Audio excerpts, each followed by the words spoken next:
네, 여러분 안녕하십니까? 뉴스速보 시작합니다. 네, 다스는 누구의 것인가? 지난 2007년 대선을 앞두고 불거진 궁금증이죠. 이후 11년이 흘렀고 이제는 국민적 관심사로 떠오르게 됐는데요.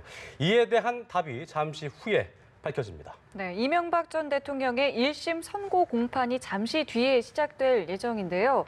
과연 다스가 누구의 것인지를 오늘 두 분의 전문가와 함께 관련 내용 자세히 짚어보도록 하겠습니다. 네. 오늘 정태원 변호사, 최단비 변호사 나오셨습니다. 두 분 어서 오십시오. 안녕하세요. 네, 안녕하십니까.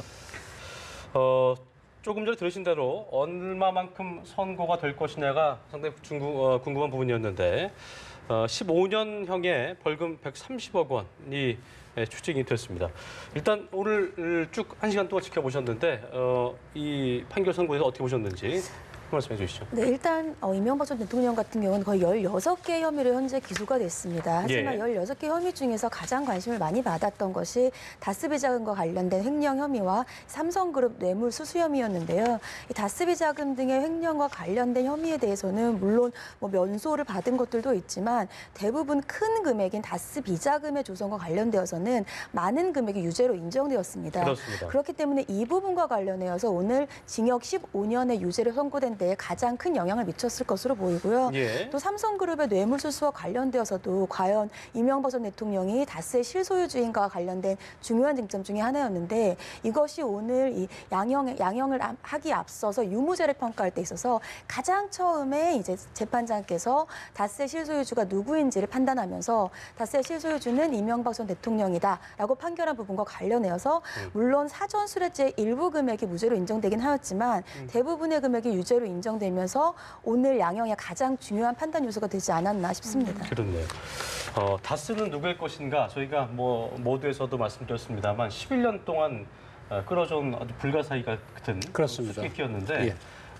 결과적으로 결론이 났습니다. 일단. 예. 그러니까 결국 이제 재판부는 이 다스가 누구 것인지 알기 위해서는 누구에 의해 설립되었는가, 그렇죠. 설립 자금은 누구의 돈인가, 그다음에 설립해서 그 과정에서 관여한 사람은 누군가, 그리고 실제로 운영함에 있어 갖고 중요한 의사결정 사람이 누군가, 그리고 그 다스의 이익이라든지 그런 경제적 이익이 누구에게 돌아갔는가, 그걸 종합적으로 검토해 보면은 역시 이명박 전 대통령이 다스의 실소유주라고 볼 수밖에 없다는 그런 결론을 내린 겁니다. 그래서 다스가 누구 것인가 중요한 이유는 우선 횡령에 있어서 이것이 자기 것인지 아니면 남의 것이라서 굉장히 달라지게 되고요.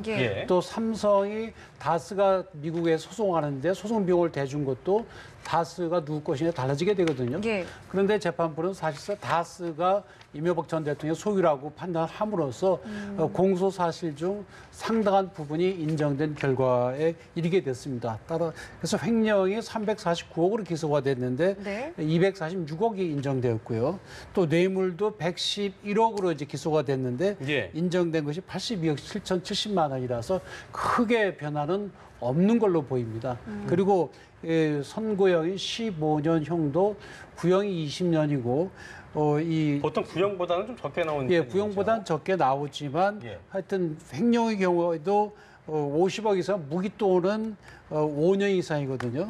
뇌물도 1억 이상이면 무기 또는 10년 이상입니다. 그래서 대부분의 그 법조인들도 한 15년 또는 13년 정도 형이 선고되지 않을까 예측을 했었는데 그 예측대로 된 셈이라고 볼 수가 있습니다. 횡령 금액액을 말씀해 주셨는데 일부는 이제 그러니까 일부가 무죄 판단이 나왔지 않습니까? 어떤 점에서 좀 차이가 있었는지 설명해 주시죠. 일단 이 공소시효와 관련된 부분이 있었습니다. 이 재판장께서 이 횡령과 관련되어서 금액이 검찰에서는 339억 원에 조성된 횡령 그리고 여러 가지 횡령의 4가지의 혐의를 포괄일자라고 봤는데 재판장은 이것은 각각 행위의 태양이 다르다. 즉 예를 들자면 다스 비자금을 조성한 것 아니면 선거 캠프의 직원의 급여 명목 아니면 개인 승용차 구매 비용 이런 식으로 행위 태양이 다르다는 것이에요. 그렇기 때문에 각각 별도의 죄라는 것이고 각각 별도로 판단을 해야 된다. 즉 공소시효가 필요한데 먼저 횡령 금액과 관련되어서는 이 김재정 씨가 이제 고 김재정 씨죠. 자신의. 그 김재정 씨와 관련된 240억 원에 관련되어서는 여러 가지 것들이 다 진술, 예를 들자면 김재정 씨라든지 이영배 씨의 진술이라든지 아니면 세금 계산서 같은 부분 또는 아니면 2004년에서부터 2005년도에 김성우 씨와 권순우 씨의 진술들을 모두 봤을 때에는 이런 것들은 인정할 수가 있다. 특히 김재정 씨가 이것이 횡령이 아니라고 한다면 굳이 이렇게 세탁까지 할 필요가 없다는 것입니다.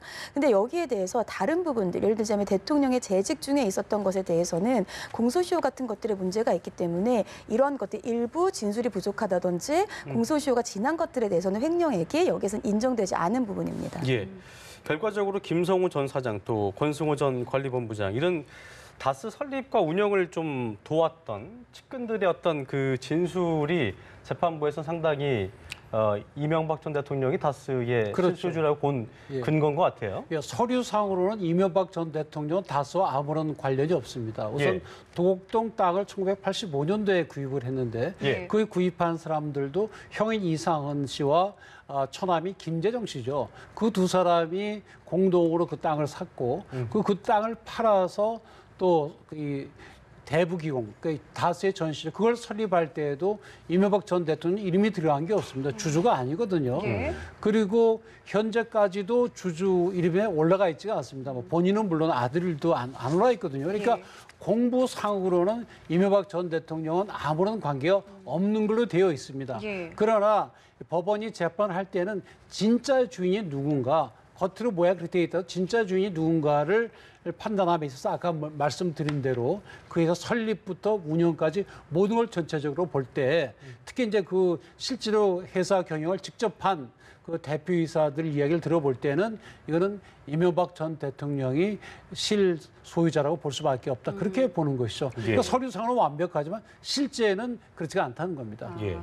자, 이 특가법상 뇌물수수 혐의가 형량이 좀 가장 무거운 제목이었기 때문에 또 궁금증을 낳았는데요. 그렇습니다. 이 부분은 좀 어떻게 판단이 나왔습니까? 특가법상 뇌물수수 혐의를 이제 여러 가지 그 혐의들이 있었는데요. 그 중에서 크게 첫 번째로 설명을 한 것이 2007년도에 최등규 대보그룹 회장 또 2007년에 손병문 ABC 상사 회장 그리고 2007년에 능인선언 쥐강스님과 관련된 것들이 있습니다. 근데 예. 특가법 뇌물수수가 되려고 하면 이 뇌물수수인 대가가 필요합니다. 네. 이 대가라고 하는 것이 지금 박근혜 전 대통령의 재판이라든지 아니면 이재용 부회장의 재판에서도 계속해서 언급이 되고 있지만 이 대가가 단순히 예를 들면 묵시적인 승낙이라든지 아니면 포괄적인 청탁만으로는 부족하다는 것이죠. 그래서 오늘 재판에서도 물론 묵시적인 청탁도 가능은 하다. 그렇지만 그 묵시적인 청탁이 내가 청탁을 했을 때 잘 봐줄 것이다 정도의 청탁과 서로 그렇게 대한 생각의 합치가 있었다면 그것은 어렵다는 것이고요.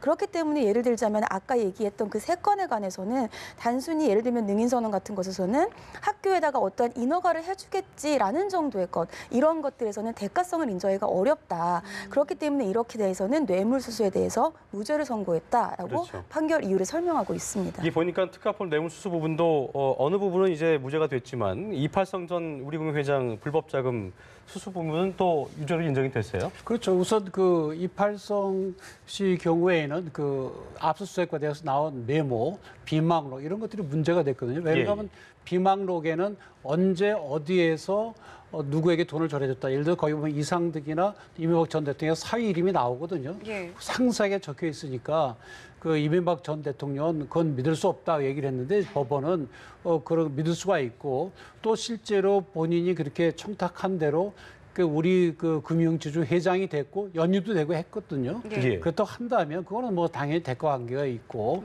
그 점에서 뇌물죄로 인정될 수밖에 없다 그렇게 봤습니다. 예. 네.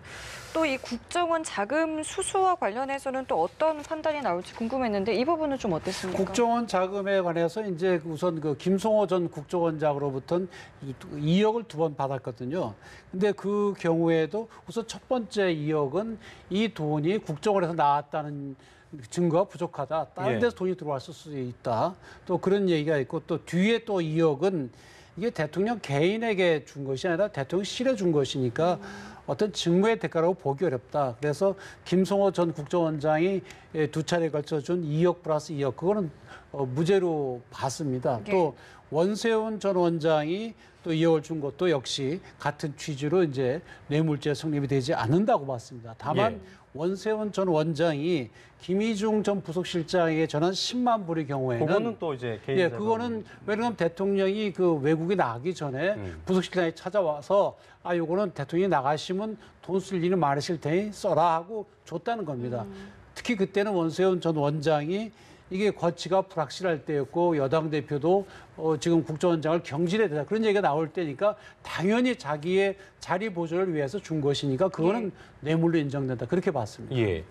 그리고 그 삼성그룹 그 뇌물수수 있잖아요. 그 다스 소송비 대납 부분, 이 부분은 유죄로 나왔잖아요. 예. 삼성 다스 소송비 대납과 관련돼서는 이명박 전 대통령 측에서 나는 이것이 우리 예를 들면 다스와 관련된 소송비 대납인 줄 전혀 몰랐다라고 주장을 하고 있고 또 거기에 더해서 이것은 단순히 그 당시에 했던 그 미국의 법인이 새로운 사건을 수임하기 위해서 무료로 변론을 한 것이다라고 주장을 했어요. 근데 여기에 대해서 재판장에는 전혀 이것을 인정하지 않았고요. 그 인정하지 않은 사실관계를 설명을 하면서 2008년경에 처음으로 이제 그 삼성전자의 현지 법인을 통해서 돈이 일정 부분씩 나가기 시작했는데 예. 그때 나갔을 때 관련된 지술들을 보면 그 당시에 해당 변호사가 이명박 전 대통령을 만났던 기록들도 있고요. 또 거기에 대해서 이명박 전 대통령이 지시를 하고 보고를 받고 알았다라고 한 것들도 있었다는 겁니다. 이런 여러 가지 문건들을 봤을 때에는 설사 그 이전에는 이명박 전 대통령이 이것을 몰랐을지 몰라도 그 이후부터는 몰랐다고 하기에는 석연치 않고 말이 되지 않는다라고 재판장이 얘기를 하면서 그렇기 때문에 그 전의 부분들 같은 경우에는 여러 가지 진술들을 봤을 때 증거가 부족할지 몰라도 그 이후 부분부터는 인정이 된다. 그래서 삼성 다스 소송비와 관련된 부분은 대부분의 금액이 뇌물로 인정이 됐습니다. 예. 자, 어쨌든 130억 추징금 이제 결심 공판에서는 261억 나왔잖아요. 추징금이 82억 770만 원이고 그렇습니다. 벌금이 130억이었는데 그렇습니다. 그 벌금 책정은 어떤 식으로 좀 기준이 되나요? 벌금은 이제 그 우리 그 특가법 뇌물에 관한 저 처벌 규정에 따르면 뇌물액의 2배 내지 5배를 그 벌금으로 부과할 수 있도록 하고 있거든요. 그러니까 이 지금 그 이명박 전 대통령 경우에 82억 7,070만 원이니까 대충 뭐 1.5배 정도 한 걸로 보입니다. 추징액은 뭐 그 받은 뇌물 그대로 해서 본인으로 다시 돌려받는 겁니다. 예. 재산에 대해서 강제 집행으로 돌려받는 거고 벌금을 안 내면 그 노역장 유치를 해서 3년 동안 그렇습니다. 한다고 하죠? 가서 거기서 일을 해서 이제 예. 떼우는 건데 3년 일해서 130억 번다 그러면 사실 일반 서민들은 좀 지나친 거 아니냐 그렇게 주장할 수도 있지만 현행 법상은 뭐 어쩔 수가 없습니다. 일단 추징금은 회수의 개념인 거고 벌금은 유죄에 대한 부분, 벌금의 그렇습니다. 분의 부분이다라고 보면 이해하면 되겠네요. 네, 법원이 이명박 전 대통령에게 징역 15년, 벌금 130억 원의 82억 추징금을 선고했다는 소식 함께 확인하셨습니다. 네, 저희 정태원 변호사, 최단비 변호사와도 여기서 인사드리겠습니다. 오늘 말씀 고맙습니다. 고맙습니다. 그렇습니다.